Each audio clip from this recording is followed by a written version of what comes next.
podemos... Sí, sí, veamos cómo va la presentación así. Ya, Espero que ahora tenga mejor señal. perfecto. Por favor, pasa la lámina y yo les voy contando el contexto de esta presentación.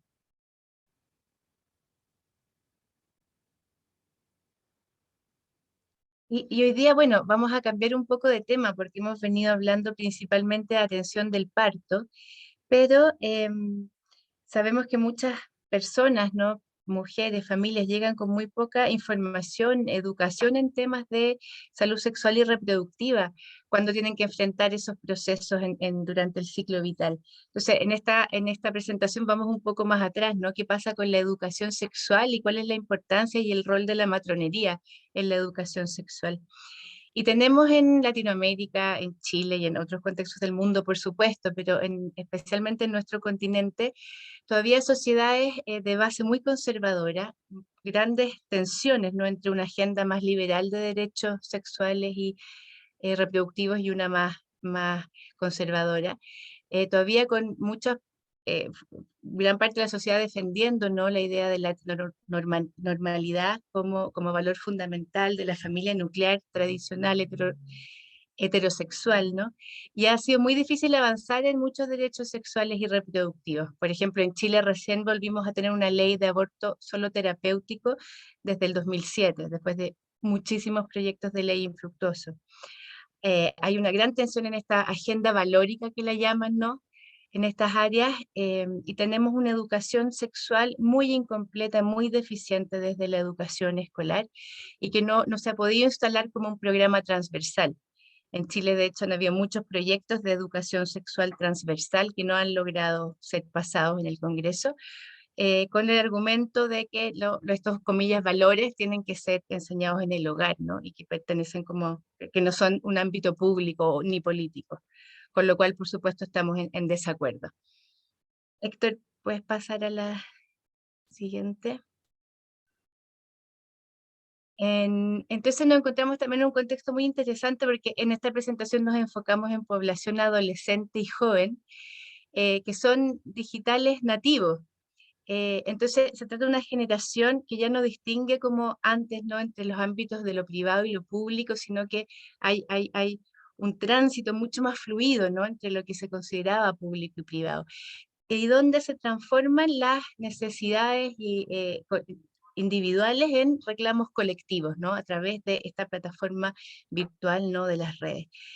Como ya conversábamos en la mañana, en Latinoamérica había un tremendo influencia de los movimientos feministas en los últimos pocos años. En Latinoamérica tenemos el Ni Una Menos, las protestas de las que ya les hablábamos, feministas también universitarias, y que permitieron llevar a la agenda pública nacional las violencias de género en todos los niveles, desde los micromachismos hasta los femicidios. Y dentro de eso toda la agenda de derechos sexuales y reproductivos, ¿no? Y además tenemos contextos de revueltas sociales de tremenda magnitud, como la de Chile del 2019, protestas a gran escala por la inequidad de los sistemas políticos generales, ¿no? eh, que lo que han permitido es que se recupere una estructura no comunitaria social, que se vuelvan a articular organizaciones de base de la sociedad civil en distintos temas, ¿no? Y muchos de ellos alrededor de agendas de salud sexual y reproductiva, eh, y también de diversidades, ¿no? Disidencias sexuales, entre otras. Héctor, sigamos, porfa. Entonces, en este movimiento, ¿no? Aparece una mayor visibilidad, reconocimiento de lo que sin duda ya estaba ahí, ¿no? Pero que no se nombraba, que es esta diversidad de identidades de cuerpo, sexualidad, género, y una mayor apertura social también a estas temáticas, ¿no? Y desde la población más joven, una crítica a que la agenda gay particularmente se ha tomado la discusión de las diversidades sin visibilizar otras comunidades dentro de dichas diversidades, ¿no? En los adolescentes más jóvenes también hay una creciente identificación con lo no etiquetas, ¿no? Con una sexualidad más fluida de expresiones y de identidades, donde muchos adolescentes ya no quieren ser identificados con ciertas etiquetas. Ay, Creo que volvió a caer Héctor, entonces les voy a compartir yo por mientras. Creo que yo también tengo que acá. Ah, ahí está de nuevo, ya. Héctor, pasa a la próxima, por favor. Y ahí aparecen temáticas también súper importantes en el discurso de los jóvenes, como la responsabilidad afectiva, la experiencia, la importancia de la experiencia del placer en la sexualidad que no era tematizada, eh, y una creciente distancia con el sector formal de salud, con la biomedicina, eh, por estos como imaginarios, paradigmas no divergentes y que chocan, y por lo cual las personas más jóvenes están articulando circuitos de cuidado fuera del sistema de salud.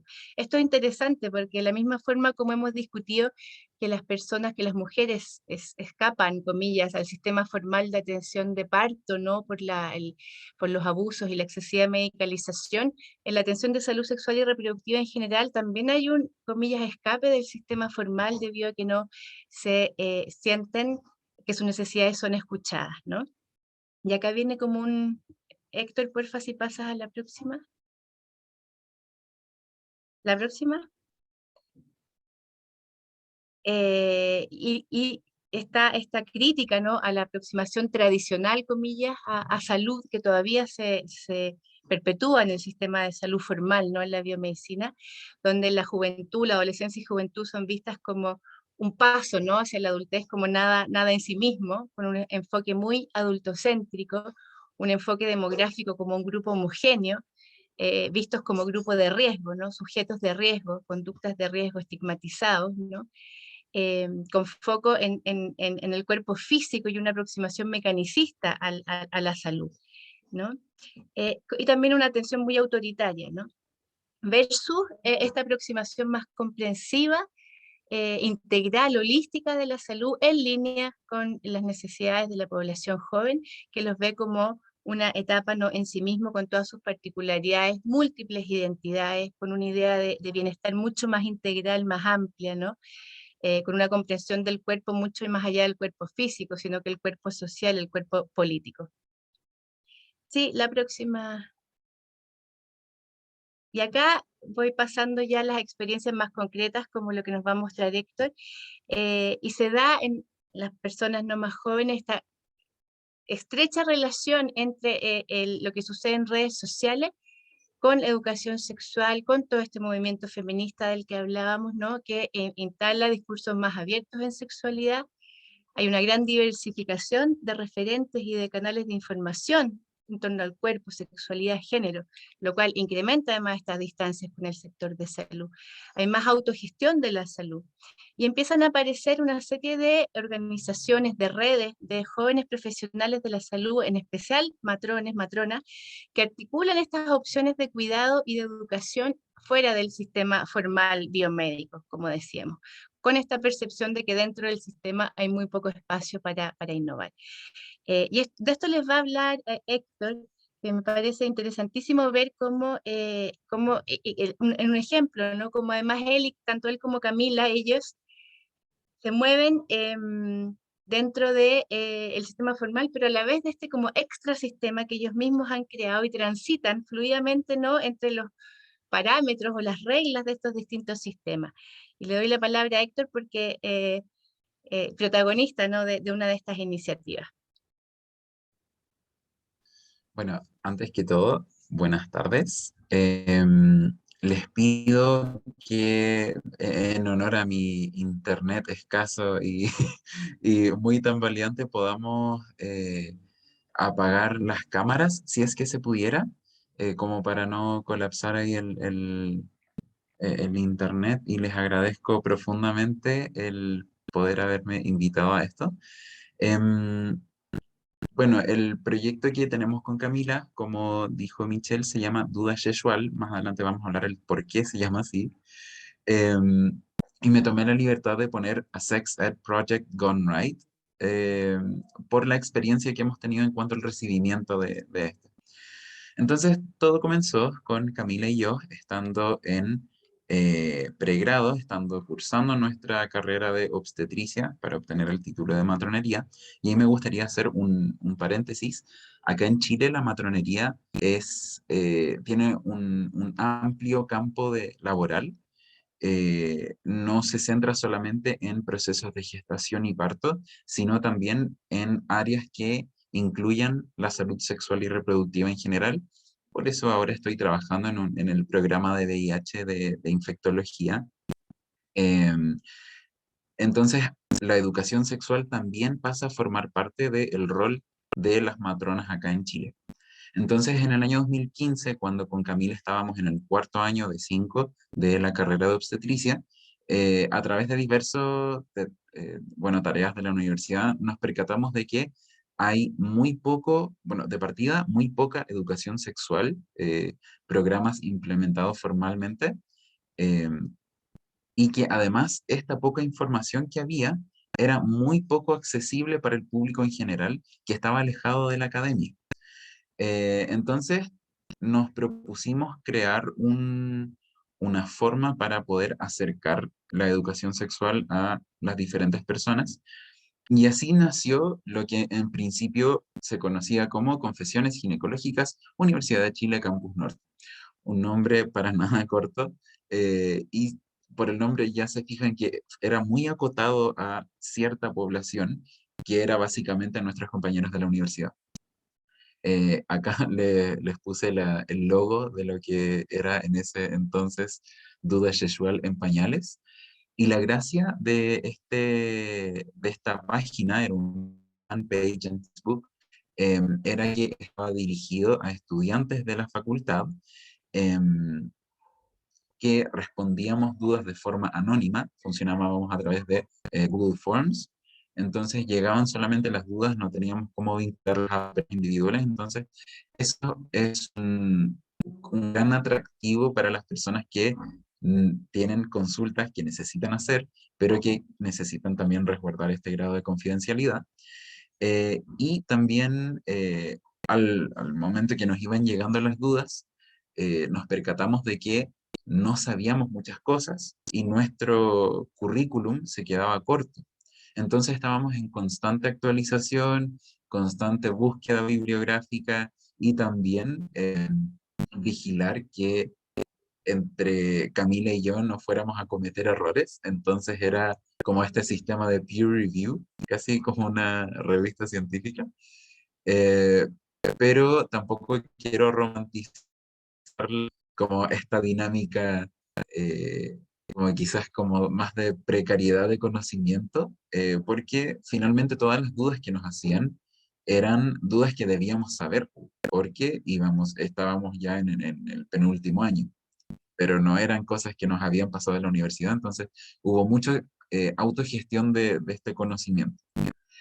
Poco a poco fuimos viendo cómo las personas participaban muy activamente. Llegamos a tener decenas de miles de dudas ahí respondidas a través del fanpage, y poco a poco empezaron a llegar dudas que no eran de personas de la universidad, de la facultad, sino que de otros campus de la universidad. Y luego de personas que ni siquiera estaban en nuestra universidad, y después de personas que ni siquiera estaban estudiando o en general, sino que era un público muy amplio. Entonces ahí decidimos hacer el cambio de Confesiones Ginecológicas Uchile Campus Norte a Duda Sexual. Se supone en un principio que esto iba a llamarse duda sexual o dudas sexuales, pero al estar nosotras insertadas en Facebook, se nos censuró. No podíamos tener títulos alusivos a sexo. Entonces, por eso nos quedamos con sexual. Y aparte que igual es un poco cómico. Es como un nombre simpático de oír en ese sentido. Eh, y poco a poco fuimos cambiando nuestro objetivo de compartir nuestros conocimientos con nuestros compañeros de la universidad, después de otras universidades, y nos propusimos hacer entrega o acercar este conocimiento más bien académico a las personas que no tienen acceso a lo académico y que además no necesitan son conocimientos que no necesitan quedarse en la academia, tienen que ser de conocimiento público. Creemos que una de las tres razones más importantes del éxito de Duda Sexual fue por el tema de la confidencialidad, fue porque al ser un fanpage se formaba como un foro en las que personas ya egresadas, tuvimos muchas matronas que con prácticas un poco más conservadoras que cuestionaban mucho lo que nosotras como estudiantes de pregrado colocábamos.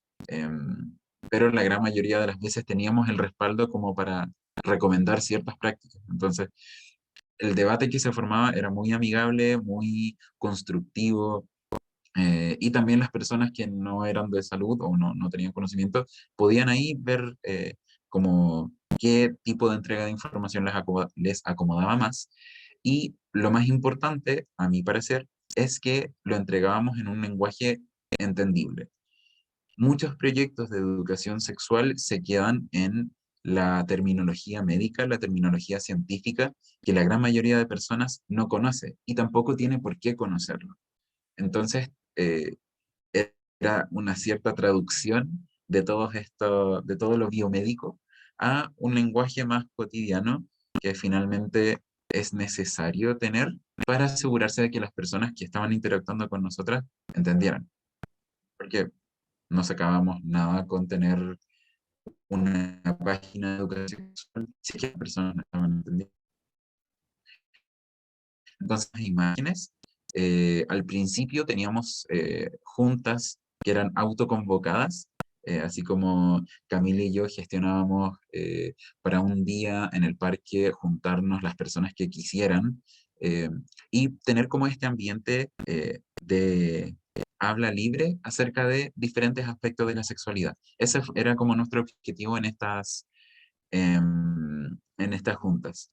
Y luego nos empezaron a invitar organizaciones de la universidad, centros de estudiantes, dirección de asuntos estudiantiles, y siempre teníamos como esta eh, informalidad de sentarnos en un círculo. Eh, la idea no era que estuviese una persona por sobre el resto, como suele pasar en las clases más tradicionales, porque cuando se habla de educación sexual hay que entender que no va a ser una entrega de información y ya, sino que es un diálogo entre todas las personas que están participando, es una comunicación continua. Y consideramos que un círculo, o un óvalo en el caso de la imagen de más abajo, es como lo más idóneo para esto. Entonces, poco a poco, dentro de la juventud, Facebook empezó a perder un poco de popularidad con el surgimiento de Instagram. Entonces, empezamos a experimentar manteniendo nuestra plataforma de Facebook, pero también incorporando como algunos posts esporádicos en Instagram. Y también experimentando con otras modalidades, ya no de hacer estas reuniones circulares, sino que solamente tener una mesa con diferentes artículos relacionados a la salud sexual y esperar que las personas se acercaran. Em, por suerte, las personas que nos seguían en Facebook también nos empezaron a seguir en Instagram, entonces como que no se perdió la esencia, que era esta discusión constante respecto de los diferentes temas que nos llegaban.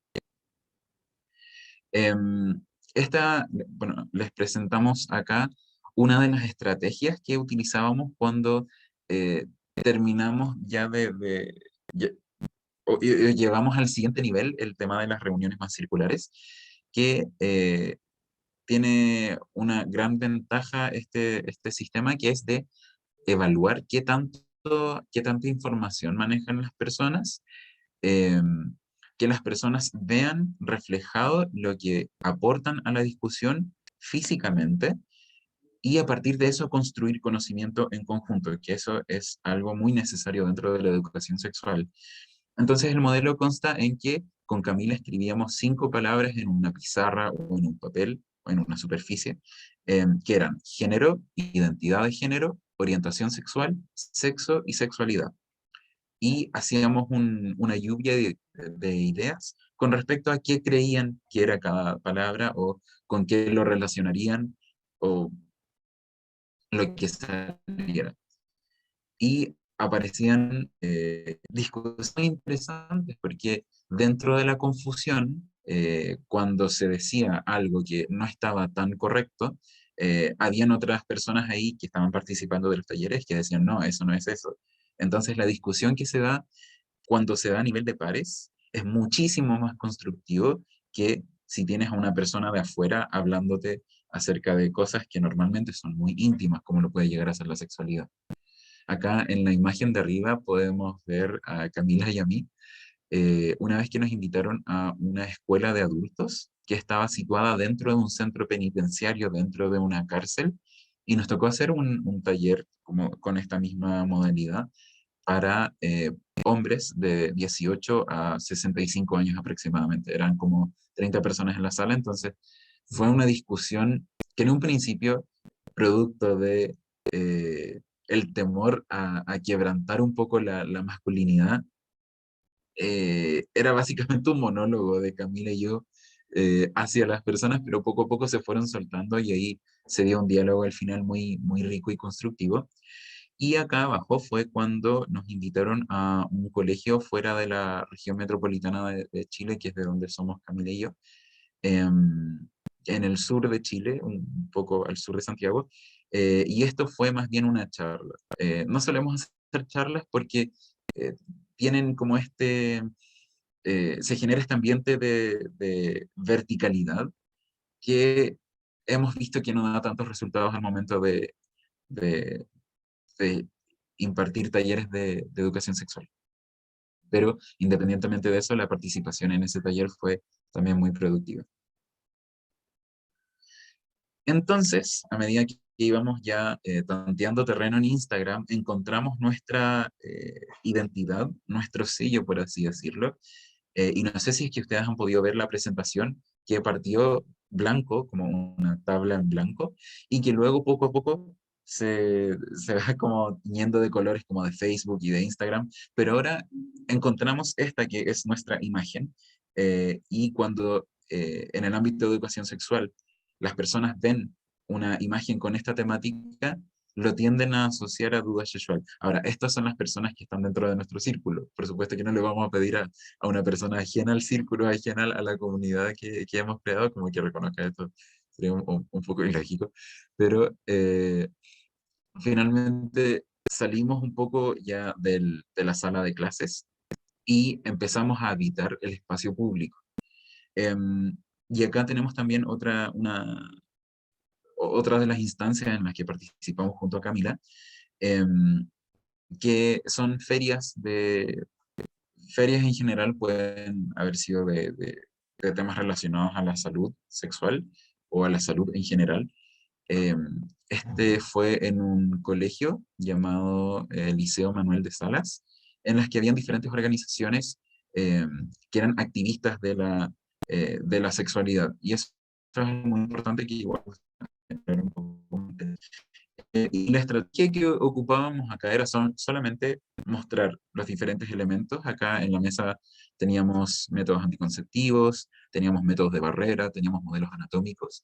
Entonces, donde era en un colegio, los adolescentes se acercaban, miraban, tocaban, y pues algunas personas optaban por interactuar, otras no.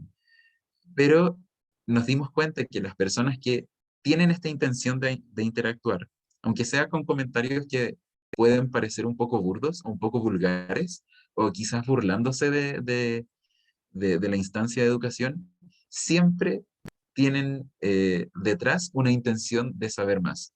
Entonces pasaba que se iba el grupo y volvía esta persona que hacía estos comentarios como para interiorizarse más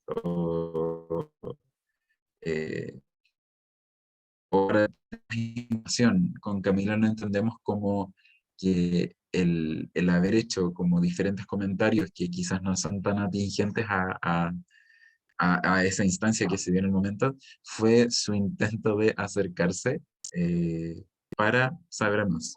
Entonces, son instancias muy constructivas, eh, muy que permiten diferente diálogo en diferentes niveles. Y acá está lo que les quería comentar.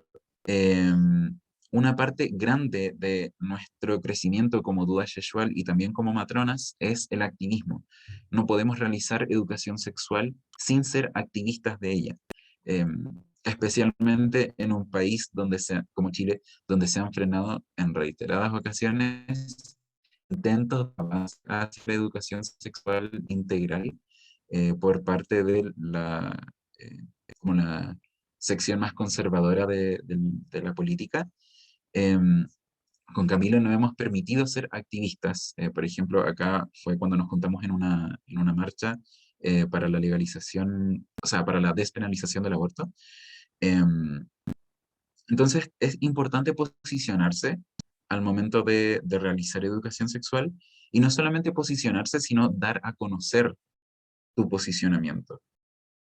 Hemos visto que el hecho de promocionarnos como activistas y que las personas nos vean en las marchas o nos vean en las manifestaciones, también va a permitir que las personas que nos consultan o que se acercan o que participan de nuestros talleres entiendan cuál es nuestra línea editorial, que en ningún momento va a ser una educación sexual basada en el terror, como no suele ser, no va a ser una educación sexual basada en el no tengas relaciones sexuales, porque sabemos que los programas que están basados en la abstinencia y postergación no sirven.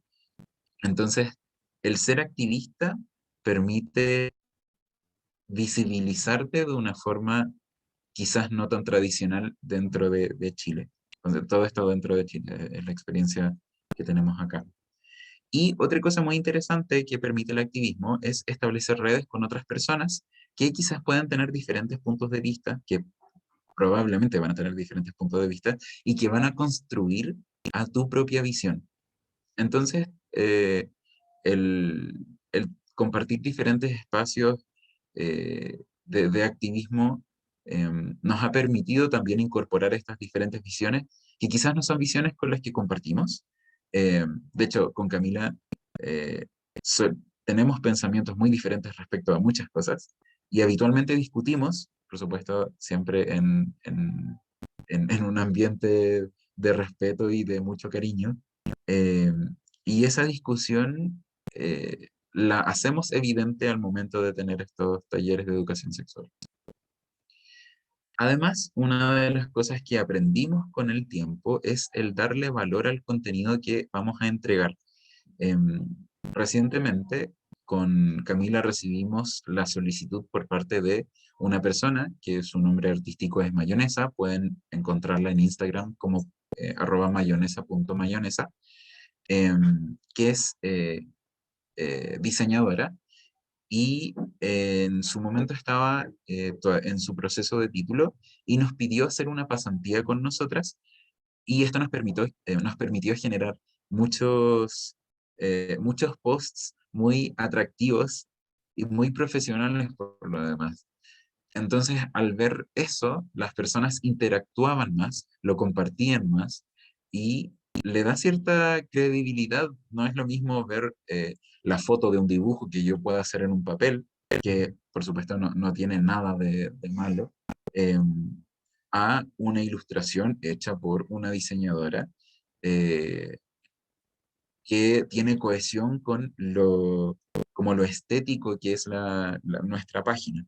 Entonces, encontramos que los resultados que vieron las ilustraciones de Mayonesa aportaron muchísimo, no solamente a nosotras como Duda Sexual, sino que al contenido que estábamos entregando. De hecho, esta es una de las publicaciones más importantes que tenemos gracias a la colaboración de Mayonesa, que es una línea temporal respecto de eh, los hitos que han habido a lo largo de la historia de Chile respecto de legislaciones y cambios en las legislaciones del aborto. Se ve muy pequeño, no lo puedo ampliar acá, pero si ustedes ven el Instagram, que está acá, @dudasexual en Instagram, van a poder verlo y van a poder deslizarlo y conocer un poco más de nuestra historia y cómo se han puesto diferentes obstáculos cuando se intenta legislar en cuanto a salud sexual y reproductiva. Ahora, la es importante dimensionar bueno, importante es importante. Es importante dimensionar el rol que tenemos como matronas, como parteras, dentro de la educación sexual. El tratar de, el tratar con lo que es la esfera reproductiva y la capacidad reproductiva de las personas y de personas que no, cuyo objetivo no es como reproducirse. eh, es muy importante y es muy influyente. Entonces, debemos empoderarnos respecto de la capacidad que tenemos para eh, influir en cambios en esa persona a quien estamos atendiendo. Em, bueno, permitirnos ser activistas de diferentes instancias que nos hagan sentido, además de conocer el contexto en el cual estamos situadas. Entender que en Chile sí se han obstaculizado leyes que van en pro de la educación sexual desde tiempos posteriores a la dictadura. Em, y además el poder participar en educación sexual nos va a permitir a nosotras evaluar las cosas que nos han ocurrido en nuestra vida, eh, posicionarnos desde ahí y poder trabajar ello que hay que sanar y poder ayudar a otras personas también a sanar, entregar información. Entonces, le devuelvo el micrófono a Michelle. Gracias, Héctor. Yo solo cerrar con algunas ideas, si puedes pasar la lámina. Porque como ven, lo que nos presenta Héctor es, bueno, bien, y yo contacté además a Héctor y a Duda Sexual porque en diversas investigaciones con población adolescente y joven, lo que más nos está llamando la atención es que el sector formal de salud es cada vez menos referente y son cada vez más referentes organizaciones como esta, como la que tienen Héctor y Camila. De hecho, ellos, Duda Sexual es una de las organizaciones más mencionadas por la población joven. Entonces, esto nos habla de una brecha tremenda entre lo que se está ofreciendo desde el sector formal de salud con las necesidades reales, las experiencias reales de las personas, en este caso jóvenes. Que lo mismo, insisto, que hablábamos con respecto a la atención del parto, de otros momentos del ciclo vital. Entonces, la importancia de atender a estos procesos, ¿no? Y desde la antropología médica, la importancia de atender a lo que las personas realmente están haciendo, cuáles son los circuitos terapéuticos, las trayectorias terapéuticas, porque usualmente en la entrevista clínica, en la ficha clínica, la única ítems que se preguntan no son por cuidados biomédicos, ¿no? Y se deja afuera toda esta serie de otros recursos y de cuidados en salud que las personas despliegan, que muchas veces ocurren mucho más fuera de la biomedicina que dentro de la biomedicina. Entonces, hay un distanciamiento tremendo de, ¿no es cierto?, la población joven del sector formal de salud, y está la necesidad imperiosa de incorporar, ¿no?, estos modelos explicativos más integrales, más holísticos, menos binarios, ¿no?, para que podamos generar sistemas de cuidado, ¿no es cierto?, que se articulen de mucha mejor forma. Y acá de nuevo la importancia que lo hemos discutido tanto con respecto al parto de los territorios, ¿no?, como esta idea de que salud equivale a biomedicina y equivale a instituciones médicas, ¿no? Cuando podríamos estar pensando en sistemas articulados de salud muchísimo más eficientes, que articulan todos estos conocimientos que suceden en distintos sectores de la sociedad, distintos sistemas médicos, distintos sistemas de saberes. Y por ejemplo, integrar, ¿no?, en el sistema formal de salud experiencias como la de estos jóvenes matrones y matronas, ¿no?, que hay muchísimas de estas experiencias sucediendo en nuestra región y en el mundo. Y ahí yo quería cerrar antes de abrir el debate con una pregunta de vuelta para Héctor, porque Héctor trabaja en los dos sectores, no está dentro de un hospital, Camila también, Camila trabaja en atención primaria y en duda sexual. Héctor trabaja dentro de un hospital y tiene esta experiencia, ¿no?, externa. Entonces, me gustaría, Héctor, si nos pudieras contar cómo tú ves o no posible los vínculos, los puentes, porque en este minuto, ¿no?, están, es como tu experiencia en el sistema y fuera del sistema, Ujú. pero hay puentes, ¿cómo se podrían o no potenciar? O sea, ¿qué aprendizaje sacamos de esto en el fondo? Ok. Y si puedes dejar de compartir quizás para que nos podamos ver. Y agradecerte además por el trabajo que hacen, que es maravilloso. Eh, bueno, es algo que habíamos conversado previamente con Camila cuando surgió ese cuestionamiento. Em, bueno, el espacio de educación sexual es un espacio que siempre va a estar presente en todas las atenciones clínicas que una persona puede hacer como profesional de la salud. Em, Desde el cómo se saluda a la persona, o cómo se presenta uno al momento de hacer la atención, hasta eh, el hecho de que la persona que estás atendiendo pueda ver, por ejemplo, lo que estás escribiendo. Entonces, em, como tal, generar espacios de educación dentro de la atención clínica es un poco difícil considerando nuestro sistema, un sistema que está sobreexigido, que está muy precarizado y que cuenta con pocos recursos para muchas cosas. Entonces, la diferencia tiene, o sea, el vínculo que puede haber entre la educación, este espacio de educación sexual y la atención clínica, tiene que estar necesariamente en cómo yo llevo la educación sexual a mi práctica. Por ejemplo, en lo personal, yo me aseguro que las personas que estoy atendiendo se vayan de la consulta sin dudas. No pueden quedar dudas. Y en el caso de que de repente eh, no se dé o no se establezca como esta relación que permite resolver esas dudas, dejar el espacio abierto para que pueda consultar posteriormente para resolver todas sus dudas.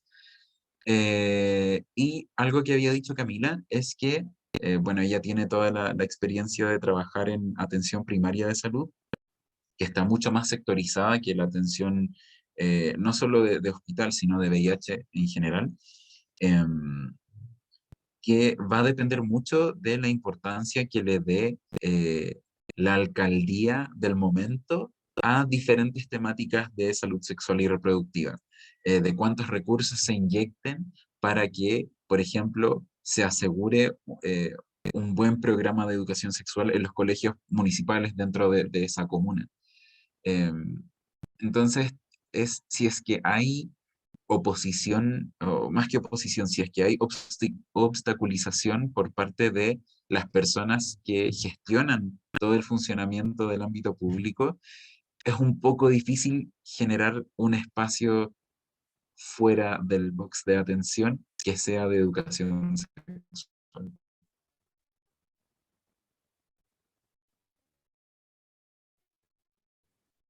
Muchas gracias, Héctor. Y abrimos el espacio a comentarios, preguntas, debate. Ahí está Paloma con la mano arriba. Bueno, primeramente, Héctor, me gustaría agradecer, bueno, a ustedes dos, pero Héctor, agradecerte por la presentación, por el trabajo y saludarte. No sé si te acuerdas de mí, pero nos conocimos en Toronto, en ICM, en el 2017, ¿te acuerdas? Bueno, sí, mucho gusto en verte acá, sí. Hace rato, sí, qué placer, ¿no? Bueno, Michelle lo mencionó al principio. Yo también vengo de una sociedad en Latinoamérica donde tenemos esta división entre un sector muy conservador moralmente de la sociedad y un sector un poco más progresista, ¿no? Y hoy en Brasil, como en otros lugares, también pasa eso. Tenemos una sociedad muy dividida y un aumento de la violencia, del odio, de las expresiones así muy violentas. Yo quería preguntarte si cuando estás en público haciendo estas actividades maravillosas, si te ha pasado, cómo es eso, cómo ustedes lidan con este sector más conservador de la sociedad, si ustedes tuvieran que lidiar con esta violencia, cómo se pasa eso en la práctica. Y un beso y un abrazo grande. Espero verte en una otra conferencia en uno de estos días. Qué gusto, qué hermosa sorpresa. Muchas gracias por la pregunta. Eh, por suerte, con Camila no hemos tenido la experiencia de sufrir ningún tipo de agresión u oposición siquiera con respecto al contenido que estamos entregando, porque dentro de todo igual se hace dentro de espacios políticos, de juntas de vecinos, eh, no sé, escuelas vulnerables o de la misma universidad o universidades públicas en general. Entonces, de por sí, la línea editorial de estos lugares tiende a alinearse con lo que con Camila pensamos. Lo que sí ha ocurrido es que nos han ofrecido o nos han solicitado participar de talleres de educación sexual de colegios más conservadores y antes de aceptar cualquier oferta con Camila, optamos por una reunión, porque a pesar de que se han hecho grandes avances en cuanto a los temas a tratar, en el sentido de que ahora se habla mucho más libremente del aborto, mucho más libremente de orientaciones sexuales e identidades de género que se escapan de lo binario, que se escapan de la heteronorma. Necesitamos dar aviso de que no vamos a censurarnos.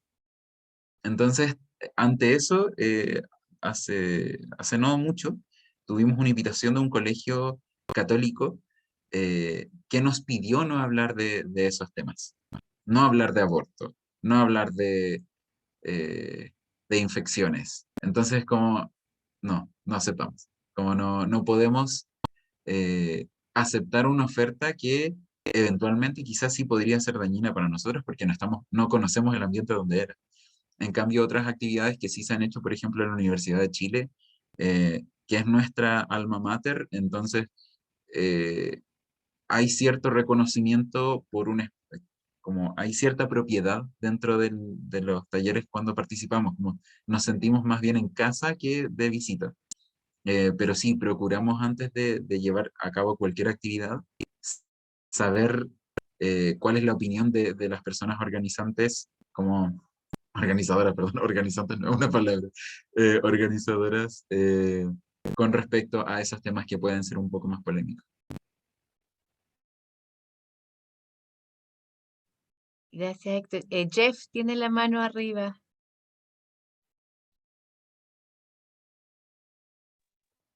Yes, gracias por su presentación.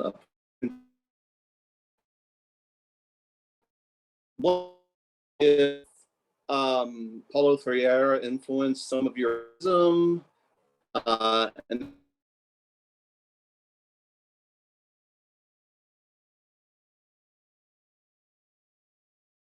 Jeff, we cannot listen.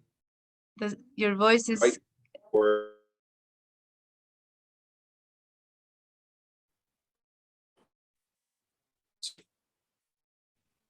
can you hear me?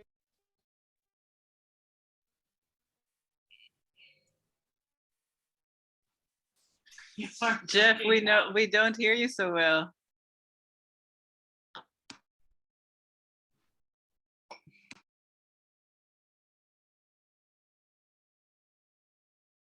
Jeff, maybe you could write the question in the chat.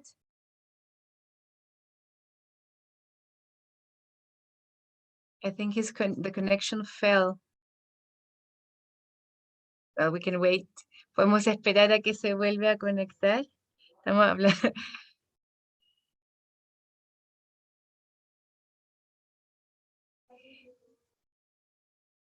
Rodante.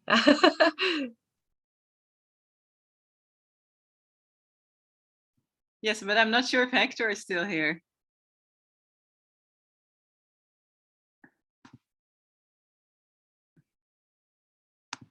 I don't think so. I don't. Sorry, I got disconnected there. Do I still have a chance? Yes, but Hector is gone, I think. So maybe we'll okay. wait until Hector reconnects. Okay. Voy a preguntarle. Sí. Okay.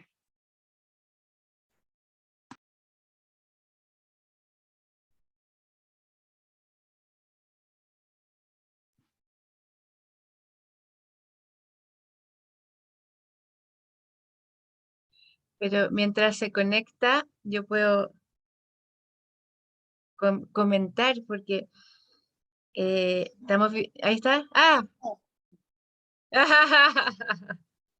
Estábamos rellenando.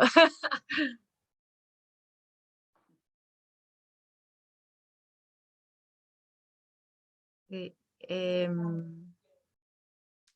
sí, Héctor, estábamos esperando que Jeff escribiera su pregunta porque se le cortaba el audio.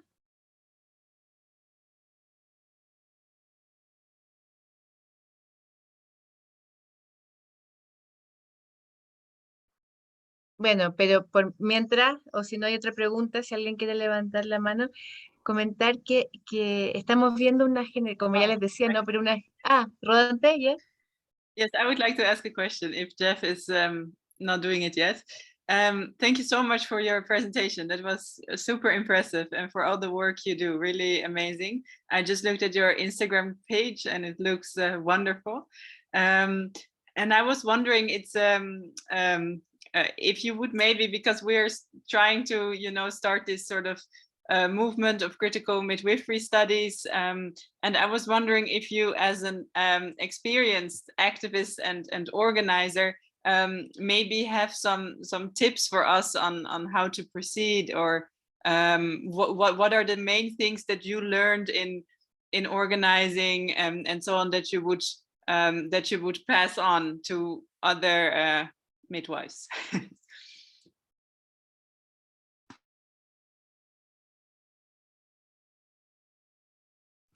Oh, you're muted. Héctor, estás sin audio. Perdón, I'm sorry. That's a bit of a difficult question because with Camila, everything that we've done along, well, what you were able to see on the page and Instagram is the result of something that we've been building since 2015. And we've made a lot of mistakes in our journey to get here. But one of the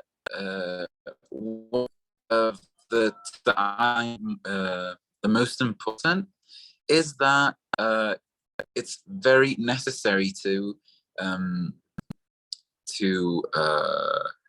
mantenerse actualizado, to keep ay, se me fue la palabra. I can't remember how to say it. Updated. Yes.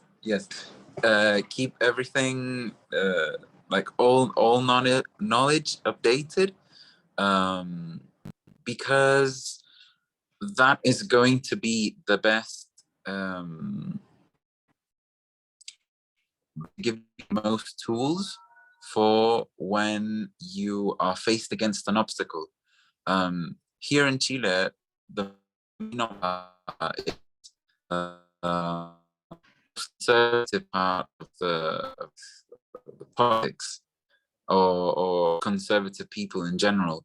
So they're always going to bring your projects down because they don't follow the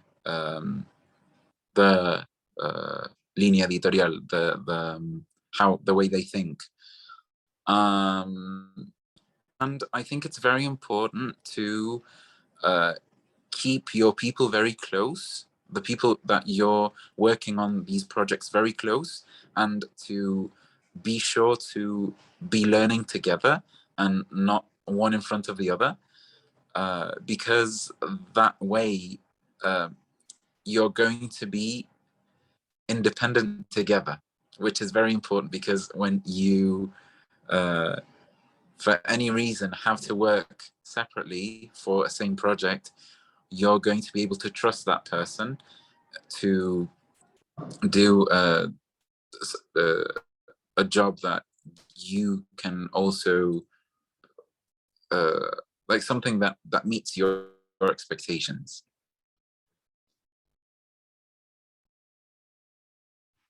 Thank you so much. That's beautiful. Thank you.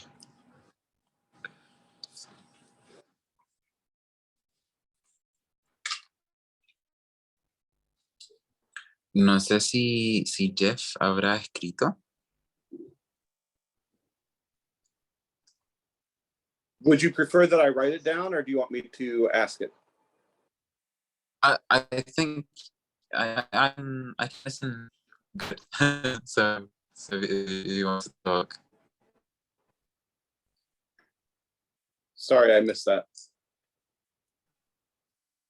No, I can. Okay. So speak your question. Thank you for your presentation. I learned a lot from it. I was just wondering if Paulo Freire influenced your methodology at all, or if you had if there was a notable difference between using words on a whiteboard versus using the different items that you had set out on a table, and how we might, this sort of goes along with what Rodante was asking, how we might do that, do similar things for midwifery education for the general public. Thank you. The question. I consider myself.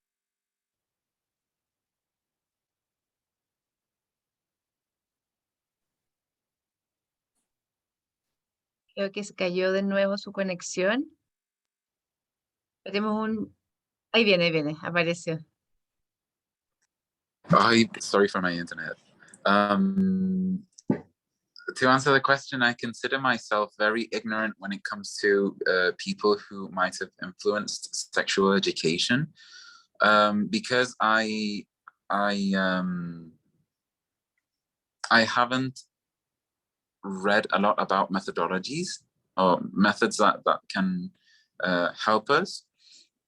But to answer the second part of the question, it depends on what you want to do in the community, because some of the times that we were invited to different activities, they were in an open space.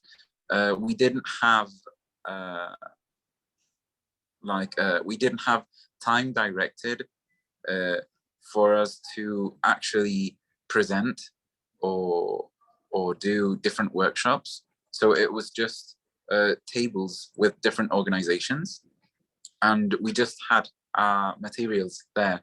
So when we're in fairs and we're in the open streets, what we want to do is just to bring different, for example, something that we tend to do is to explain how our health system works, how you can access these different contraceptives that we have on the table. And sometimes we speak about how they work, side effects. So when we're in an open space, when we're in a fair, that's what we want to achieve, like to bring this that you would usually see in a consult or in a clinic or in a health center to the streets, because our current reality is that not many people can actually afford to go to private consults, and the public health system is a bit collapsed.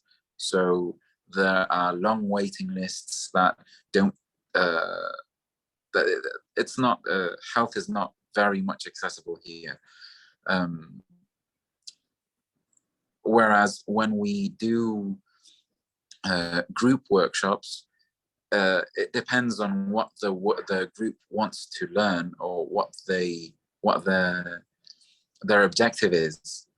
If they want to speak about STIs, we would like to direct what we say towards bringing down stigma related to STIs, and then speaking about symptoms.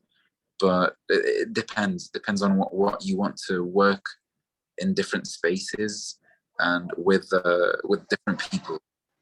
But one of the most important things is to ask or to assess what people want to learn, because if you bring your own project into a space, maybe it's not going to be fully welcomed, or maybe it's not going to be as effective as you thought it was going to be, because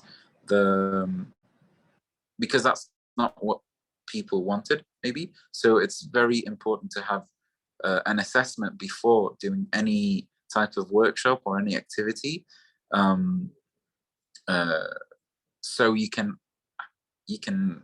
have a good time doing it, and the people learning or the people assisting to your activities can also learn what they wanted to learn.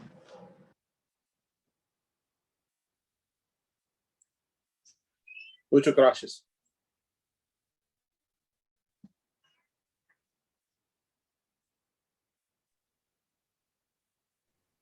Quisiera, ay, Raquel, lo siento.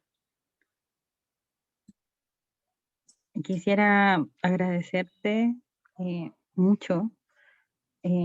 Estaba recién conversándole a las compañeras de la coordinadora, porque no te conocíamos, porque trabajando en la misma área no te conocíamos, y la necesidad imperante que tenemos de tener gente joven como tú, con energía, con experiencia, con profesionalismo, tratando temas tan importantes para nosotras.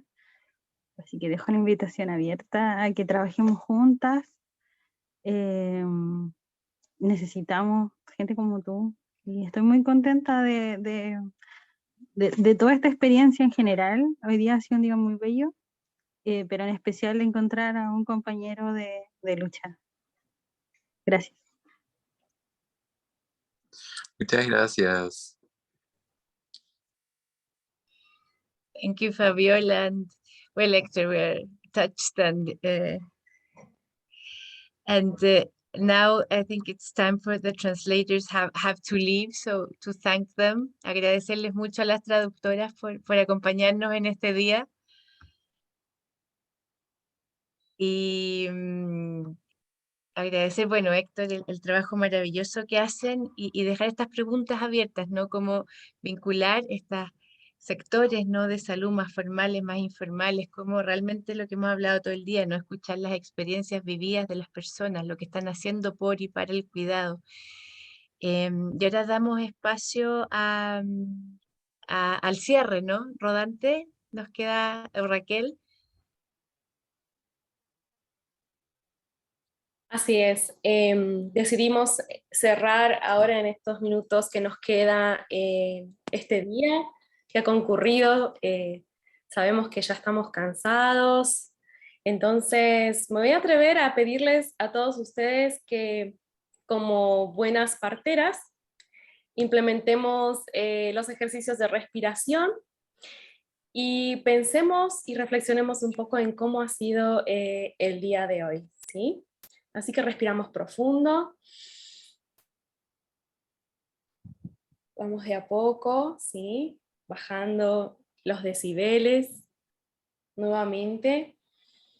Respiramos. Y dejamos que el cuerpo se vaya relajando.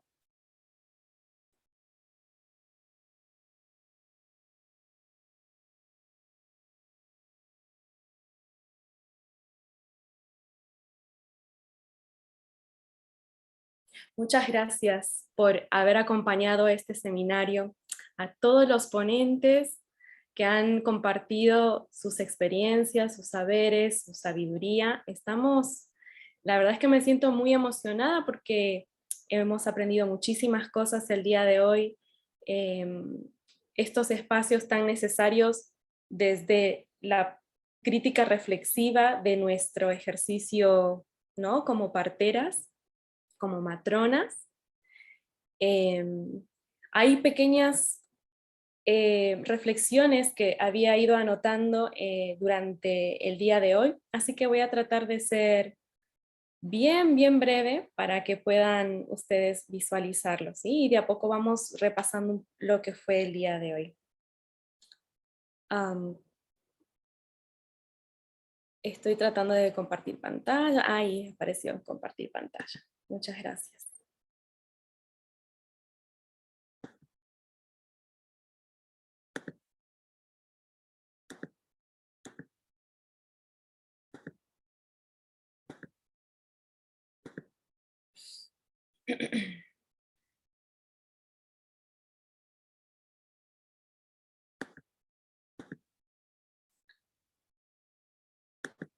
No sé si me escuchan.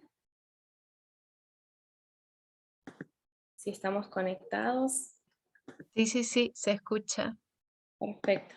Por alguna razón no me deja compartir, pero no importa. Vamos a cerrar este espacio nuevamente agradeciendo y que en el espacio del It's Learning o podamos compartir también nuestros contactos, aquellos que quieran hacer networking, puedan hacerlo. Y les invitamos para continuar los próximos 2 días de seminario que van a estar muy interesantes. Nuevamente, muchas gracias por su participación.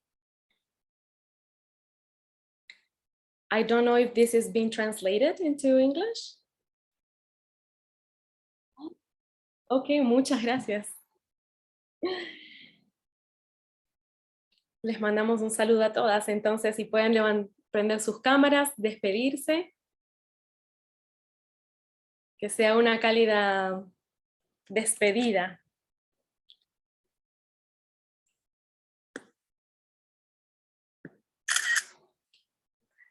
Muy bien, muchísimas gracias. Hasta el día de mañana.